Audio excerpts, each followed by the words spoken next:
Ethiopian pentatonic scales. If you have no idea what I'm talking about, then you're missing out on an incredibly useful technique for songwriting or improvising in almost any style of music.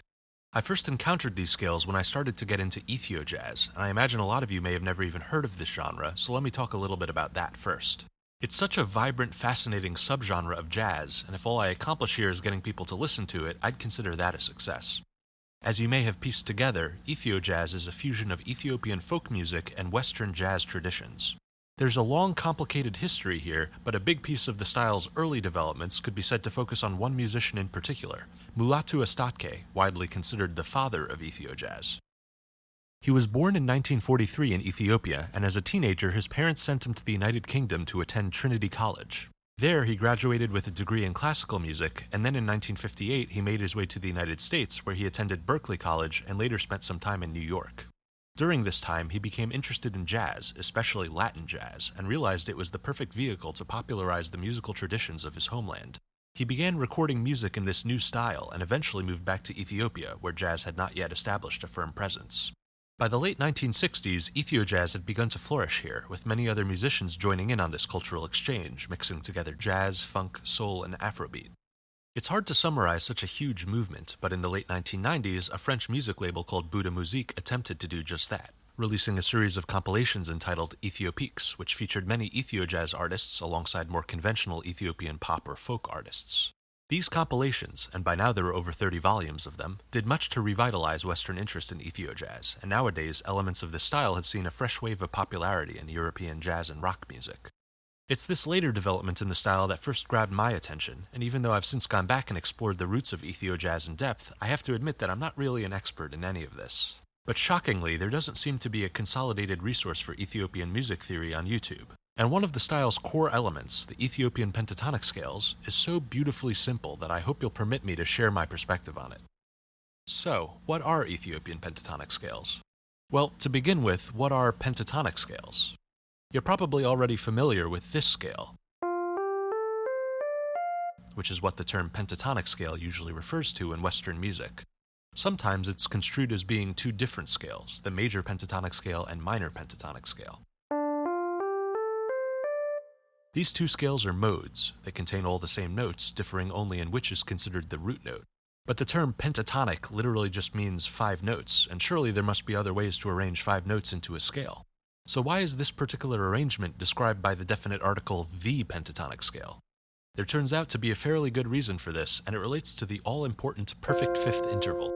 This is one of the most harmonically simple intervals, and it's no coincidence that the 12-equal tuning used in Western music has fifths which are very in tune, being almost an exact 3:2 ratio of frequencies. Since they're so consonant, why not build a scale out of them? Let's take a note, say B flat, and start adding perfect fifths on top of it. First we get an F, then a fifth above that is C, then G, then D, then A, then E. Let's stop there. Now we have 7 notes, and if we jam them inside an octave, what we get is just an F major scale, or really any mode of this scale, which in general we call diatonic modes. This scale can be used to play 6 different major or minor triads, each of which contains one of the scale's constituent perfect fifths. But there are some dissonant intervals here as well, namely a tritone as well as some minor second intervals. The notes of this tritone, B flat and E, lie on opposite ends of our chain of fifths, and it turns out that each of them is involved in one of the minor seconds as well. So what if we removed them from our chain? Now we have a new set of notes, F, C, G, D, and A, and if we jam these inside an octave, we get our pentatonic scale, the pentatonic scale. It has slightly fewer fifths than the diatonic scales, a natural consequence of having fewer notes, but it also lacks the dissonant tritone and minor second intervals. It is an exceptionally consonant scale. Of course, there is a huge variety of other pentatonic scales. Many musical traditions around the world have their own selection of them, ranging from Hindustani music to Japanese music to even Indonesian gamelan music. But I think the systemization of pentatonic scales in Ethiopian music, as well as their proven ability to integrate into Western music forms, makes them particularly worth studying. It turns out that one of the more common Ethiopian pentatonic scales is essentially the same as the Western major pentatonic scale, yet the Ethiopian approach to harmony makes this Tizita Major scale sound fairly distinct. To begin with, a lot of traditional Ethiopian music is based on short motifs that revolve around a single central chord or root note. In Western music, on the other hand, the major pentatonic scale is often played over dynamic chord progressions, even though some of these chords contain notes from outside the scale. And in fact, the scale itself will often start to incorporate these outside notes, whether they're from a related diatonic scale or just passing tones, such as blue notes. In contrast, the Tizita Major scale is usually applied more purely, with little variation from its 5 constituent notes. This may seem limiting, but the Ethiopian approach to melody is often much more complex than what is heard in Western music.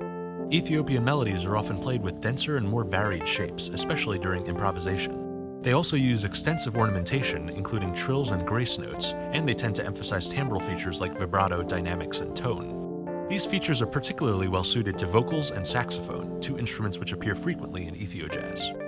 Ultimately, the limit of only using 5 notes merely ends up shifting the creative focus onto these other elements. And moreover, the use of static harmony, alongside the tendency towards more emotionally expressive melodies, gives the Tizita Major scale a distinct aesthetic with a characteristically warm, peaceful sound. Of course, Ethio-Jazz sometimes combines the Tizita Major scale with the more varied harmony of Western jazz, but the scale's core personality is usually still very apparent. In addition to the piano improvisation I've been doing in the background, as we go through the basic Ethiopian pentatonic scales, I'll provide a short playlist of songs for each one which I feel best illustrates its unique sound. The links to these playlists are in the description. I tried to provide a range of styles, including the original Ethio-Jazz of the 1970s, as well as more contemporary approaches to the genre. Now, the name of the Tizita Major scale seems to imply the existence of a Tizita Minor scale, and you might assume that this new scale is simply akin to the Western Minor pentatonic scale. But the truth is much more interesting. The Tizita Minor scale has this structure. It's not a mode of the Tizita Major scale, in the way that the Western Major and Minor pentatonic scales are modes. Rather, the similarity of these 2 Tizita scales are in the scale degrees being used. Both scales use the tonic, a second, a third, a fifth, and a sixth. In one, the third and sixth are major, and in the other, they're minor. This basic structure, 1, 2, 3, 5, 6, can be viewed as a sort of small family that these scales belong to. The Ethiopian term for a scale family is a Kiñit, and the pattern of scale degrees in a Kiñit is the main organizing principle of the Ethiopian pentatonic scales, sort of a parallel concept to the Western idea of modes. Despite the Kiñit relationship between these 2 scales, the Tizita Minor scale has a very distinct sound.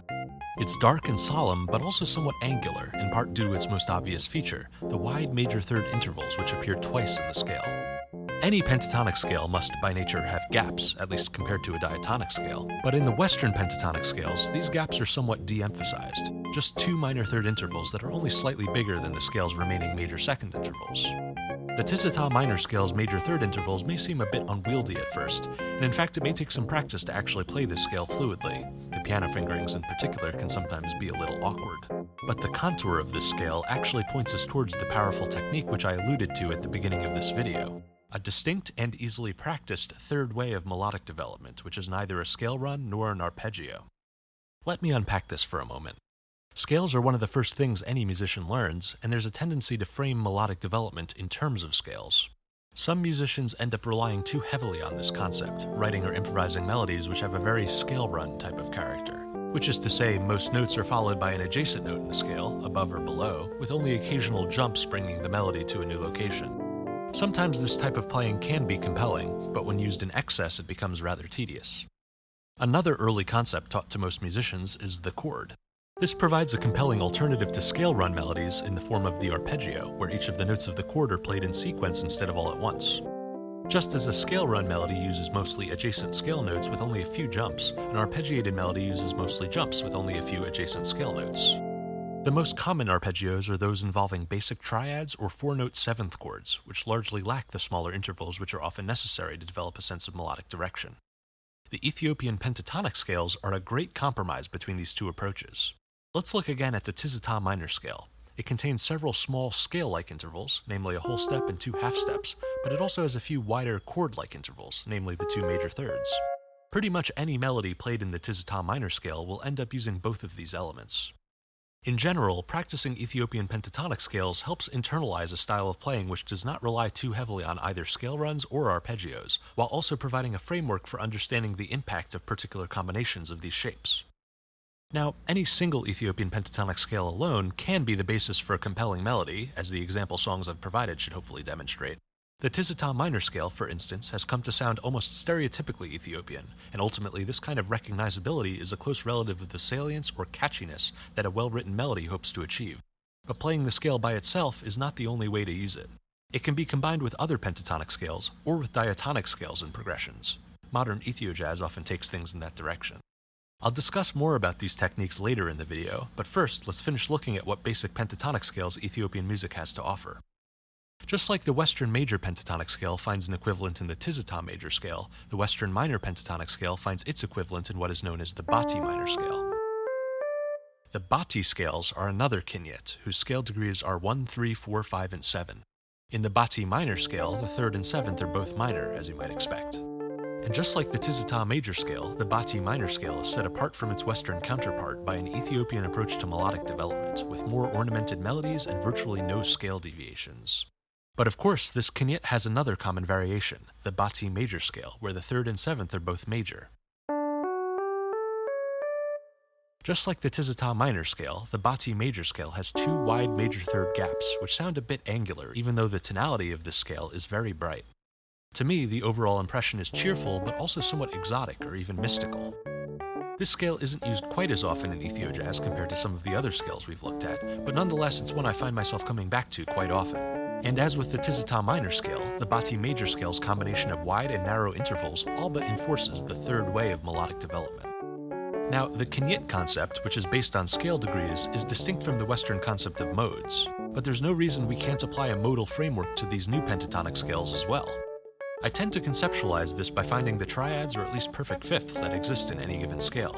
Usually there are only a couple of them. The Bati Major scale, in addition to a tonic major chord, produces a 3 minor chord and a 4 suspended chord, each of which can be thought of as the basis for a distinct mode as well. These chords and modes can be used to develop a more complicated motif that still yields a characteristic Bati Major sound. The modes of the Tizita Minor scale are quite interesting as well. It produces a tonic minor chord, a flat 6 major chord, and a 5 suspended chord. If we look at the mode starting on the flat 6 scale degree as the root note, we can see that its scale degrees resemble the Bati Kiñit, 1, 3, 4, 5, and 7, with the 3rd and 7th being major and the 4th being raised to an augmented 4th. I've never seen this Bati Lydian scale discussed in Ethiopian music theory, but I've heard it used in at least a few different genuinely Ethiopian songs, and not just as a modal digression from the Tizita Minor scale, but an actual key center unto itself, so I feel that it's worth mentioning. In contrast, if we look at the mode starting on the 5 scale degree, we get a fairly common Ethiopian scale which belongs to a new Kiñit, the Ambassel Minor scale. The Ambassel Kiñit has scale degrees 1, 2, 4, 5, and 6, and in this particular version, the 2nd and 6th are both minor. Now, this scale probably seems quite strange due to not having a 3rd. A major or minor 3rd is a very common chord tone, meaning it can serve as a point of resolution or stability for a melody. From a Western standpoint, a melody without 3rds is quite unusual, in some styles perhaps even unthinkable. So, the Ambassel Minor scale poses a certain problem. How can we develop melodies when the 3rd isn't an option? Of course, there are 2 other perfectly serviceable chord tones in this scale, namely the tonic and the 5th. By focusing on these chord tones, the Ambassel Minor scale produces a unique and oddly compelling aesthetic. It's slightly unresolved or open, but still rather consonant, if a bit melancholy. If you listen to the many examples of this scale being used in Ethio-Jazz, you'll find that a skilled musician is perfectly capable of navigating it. Ultimately, the concept of 3rdless melodies is another useful technique which can be practiced using Ethiopian pentatonic scales. The Ambassel Kiñit also has a major variant, where the 2nd and 6th scale degrees are both major instead of minor. However, apparently, the scale is almost never used, and indeed I've never actually encountered a song containing it. Nonetheless, it has a certain significance because it joins the Tizita Major and Bati Minor as being a mode of the Western pentatonic scale. Again, this type of modal thinking is not so common in traditional Ethiopian music, but it can be a very useful framework for utilizing some of these scales. Actually, let's dive into that topic for a second. If we start with the Western major pentatonic scale, we can see that logically it must have 5 modes, each using one of the parent scale's notes as its root note. Furthermore, since each of these notes has a different position relative to the gaps in the scale, each one will have a distinct scale degree structure, essentially the defining feature of a Kiñit.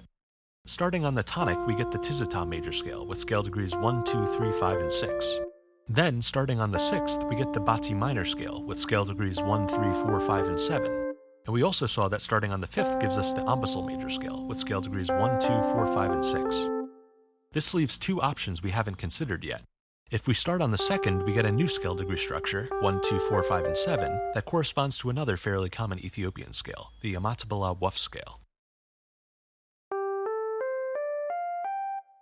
If you're wondering about this scale's mouthful of a name, it actually comes from the title of a traditional Ethiopian song that uses it, which interestingly translates to "a bird that does not eat."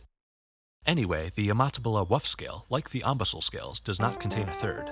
However, since unlike the Ambassel Minor scale, the Yematibela Wef Scale is a mode of the Western Major Pentatonic Scale, it has a much more familiar structure and sound. This makes it a great starting place to practice developing melodies without thirds.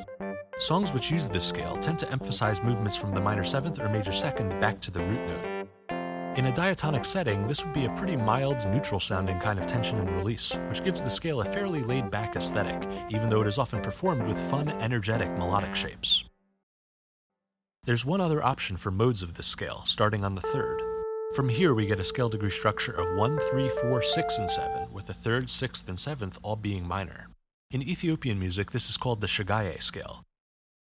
Though its scale degrees are relatively normal, the scale conspicuously lacks a fifth of any kind. As with scales missing a third, the Anchihoye scale should still technically be viable, but perhaps the missing fifth is a bit too challenging, as I've been unable to find any Ethiopian songs which clearly use this scale. Moving on from this family of modes, there's also one other really important Ethiopian pentatonic scale that we haven't looked at yet. It's called the Anchihoye Scale. In its most traditional form, it consists of these notes. A pretty unusual selection, involving both minor second and diminished fifth scale degrees. This diminished fifth seems like it wouldn't be much better than the Anchihoye scale's missing fifth, but there are some songs which manage to surmount this challenge by relying on the tonic and fourth as the more stable-sounding scale degrees. However, we can also interpret the Anchihoye scale in terms of its modes, and indeed, in Ethio-Jazz, it's common to use one of these two notes as the scale's root note. This gives us one scale with a minor second, a major third, and a minor sixth,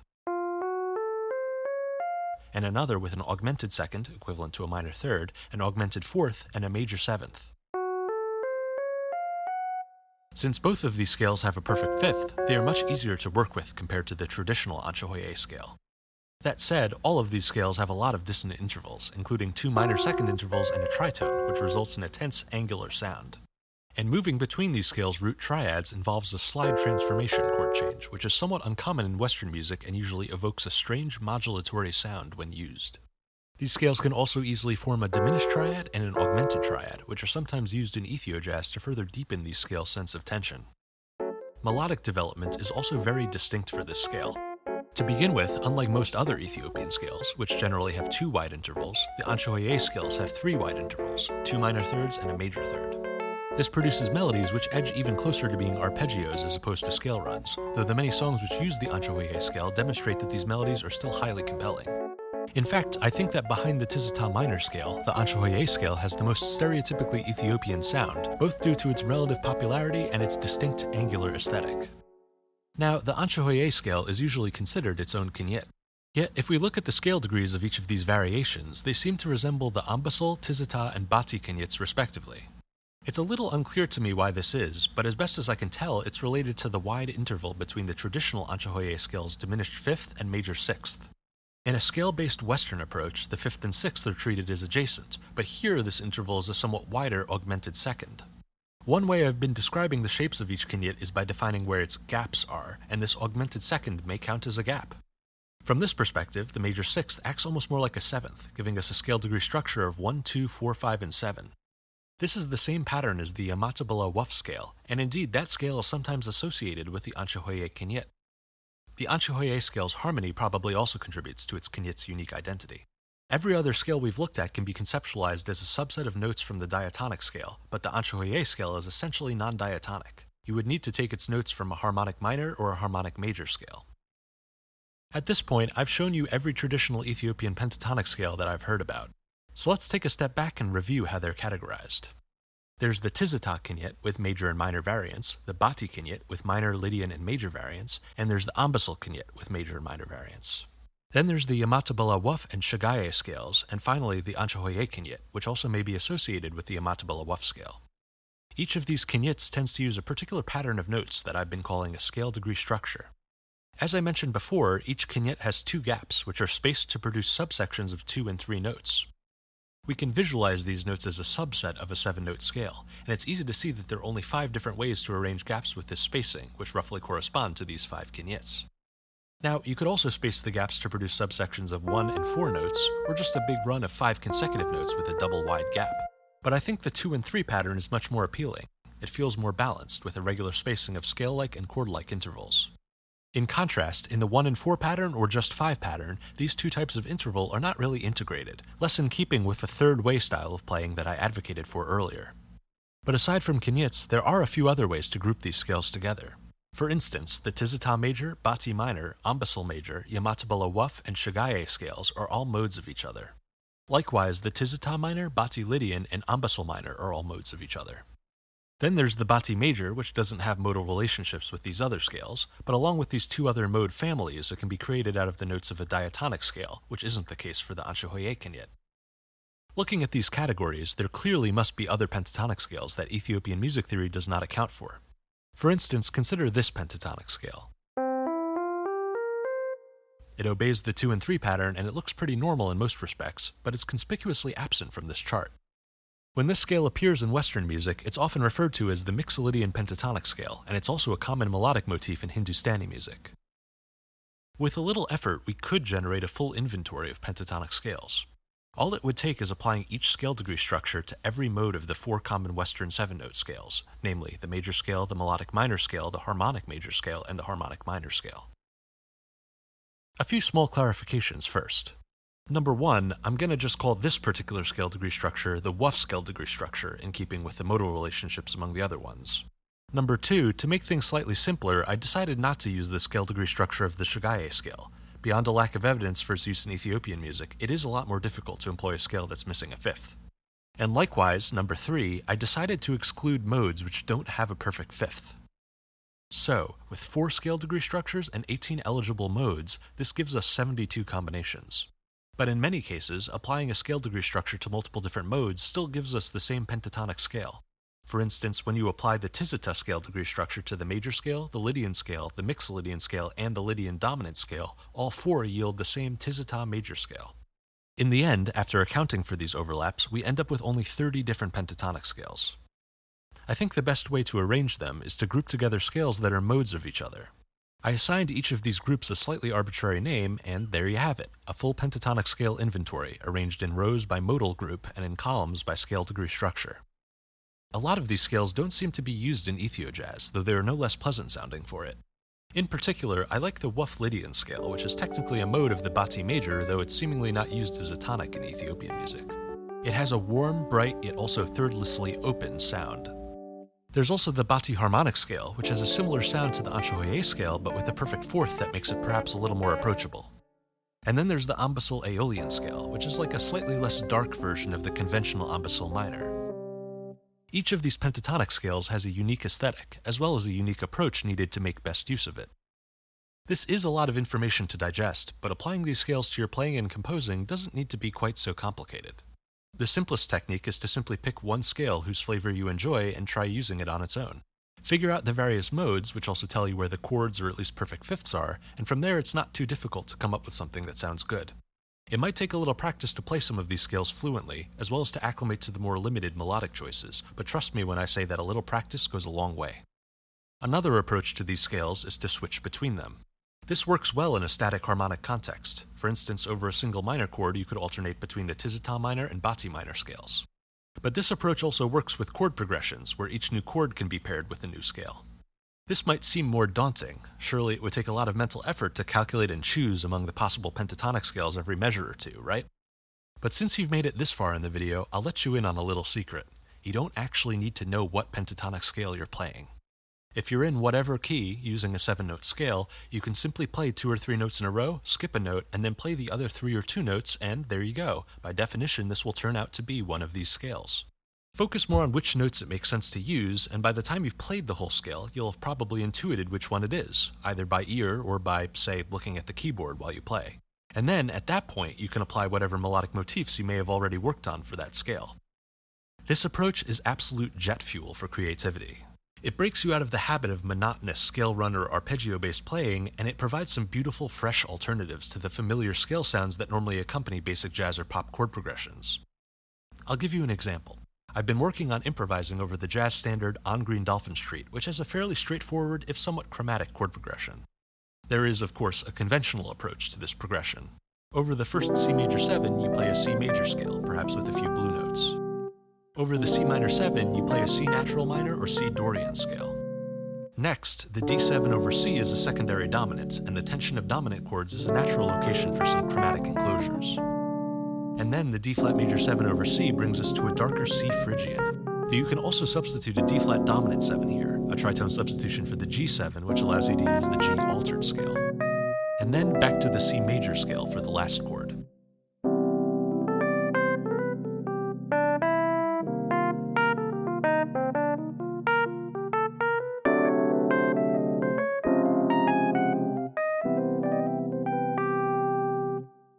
This all sounds good, but it's kind of by the book. Here's one way to use Ethiopian pentatonic scales over this progression. Over the first C major 7, play a C Wef Lydian scale, which is a mode of the G Bati Major scale. Then, over the C minor 7, play a C Ambassel Major scale. Next, over the D7 over C, play an E Tizita Minor. And over the D flat major 7 over C, play a D flat Bati Lydian. And then finally, over the last C major 7, play a D Tizita Major.